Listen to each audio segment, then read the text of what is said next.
it creeps and leaps and glides and slides across the floor, right through the door and all around the wall. A splotch, a blotch, be careful of the blob. Beware of the blob, it creeps and leaps and glides and slides across the floor, right through the door. Whoa! And all around the wall. Because you did that one. Oh, I know. Mine wasn't that big of a drop. Welcome to another episode of Dot Culture. Tonight, Going back to our roots! we're going to do something we haven't done in a while. Woo, woo! We just watched The Blob from 1958, and I gotta tell you, it's a story about... He said it was experience, man.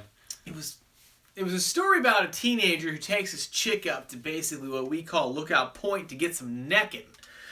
Big shooting star goes down, and it's awfully close and big, so they drive to it, they check it out, but in the meantime, old man walks out of his cabin, pokes at this thing with a stick. Blob gets on the stick, touches his hand, and then the blob hits the fan. Tell me about teenagers in the late 50s in film. Apparently, teenagers in the 1950s were in their late 20s. McQueen in this movie, he was 28 in the movie, playing 17, and he looked about 40. She's only 17. So they come across this man who's running down the middle of the road going, "Oh, my hand, my hand!" And they pick him up and they're like, "Hey, we're going to get you to the doc. Don't worry about it." So they get him to the doc, and the doctor is like cool as chill as the underside of the pillow. He's like, "Don't worry about it. I know there's some fucked up shit on He this handled the situation Yeah. like he'd seen it before. It's like, "Jenny, get my gun. We're going to shoot it, and it's assimilating human flesh at an alarming rate." Throw some of that acid on it. Yeah, My get God, don't get any on your hand. The Blob gets you in the mood for a PB&J. I felt like for a lot of the movie, there's just no Blob in the movie. The way that this is, I mean, this thing was just getting bigger and bigger, and it's 1958, so the special effects, they had to get super creative. And mind you, the budget was only $240,000. So this had some charm to it. I consider this movie is so bad in 2016 because of the amazing CGI we have today, but it was charming. It wasn't so bad. It was good. It was like, no, this was made in 1958, and they had no money, and it was pretty damn creative. This is the first time I've seen this movie, and the question that I kept asking myself throughout the movie is, how did people react to this in 1958? Oh. I really want to talk. I'm gonna go talk to my dad and my mom. Like, did they see The Blob when it came out? Because they would have been like 10 years old. It's really comical in 2016, and most of the Blob effects just look like they took some raspberry jam and shoved it through some doors or some heating vents. Yeah, it looked delicious. On the count of 3, let's just tell them if we recommend it to them or not. On the count of 3? Sure. Okay. 1, 2, 3. Sure. See it! I think that if you got with some friends, and this is one you can leave some lights on and have some popcorn and just kind of make fun of it, at the same time appreciating it for its charm. There's a lot to laugh at in this movie. It's not long. It was only 80 minutes. Yeah, the ending is like, boom, we're done. Phew. Thank God we got that over with. We had no more money. I'll tell you, for an 80-minute movie, about 30 minutes in, I was checking my watch. Boom! Now, they made a remake of this.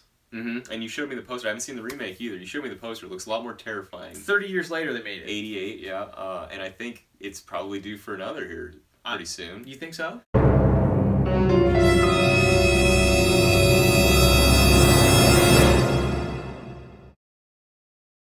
There's a character in this named Danny.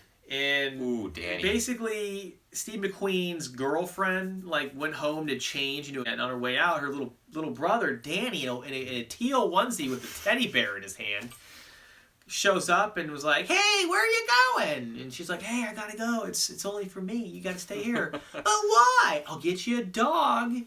"Really?"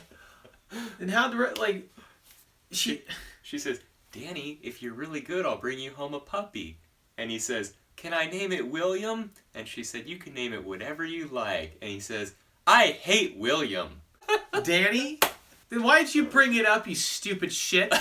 I wish the Blob would have got that little... What a moron. No, this movie was a lot of fun, though. It was. I had a good time. I'll watch it again. But yeah, I'm kind of curious to see the remake, the 1988 version. Yeah. I agree. I think we should see something updated. Why not? I mean, yeah, Hollywood is all about remakes. Well, here's a fun one. You know, it's a blob from outer space that can eat everybody. This would be a really good movie for them to have fun with, because it does lend itself pretty well to comedy, as we felt throughout the movie. Yeah. But also, I think it has potential to be kind of terrifying and kind of toe that line of comedy horror. Totally. I guess before we knock on all kinds of remakes and stuff and complain about it, hell, Scarface was a remake from a 32 film. Not a lot of people know that, yeah. And they're going to redo it again with who? DiCaprio. DiCaprio's playing DiCaprio's Scarface? going to play Tony Montana. I'll watch that. Right? I'm going to give The Blob a solid capital B. Because my grade is, as a first-time viewer in 2016, to other people who are potential first-time viewers, and if you've seen this before and you're like, oh, Styx is going to shit on the movie, you're probably right. Because I'm going to give it a C+. Because I can respect what it was for the time that it was. Oh, man. So much respect. But I think that a first-time viewership today is going to kind of have a similar experience to what we had, where they're just going to be laughing at basically the whole movie, and at the end they're going to say, what the hell did we just watch?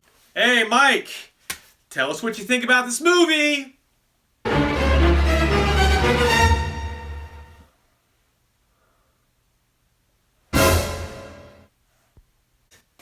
Yeah, that was great. Yeah. I like that. Boom! Really?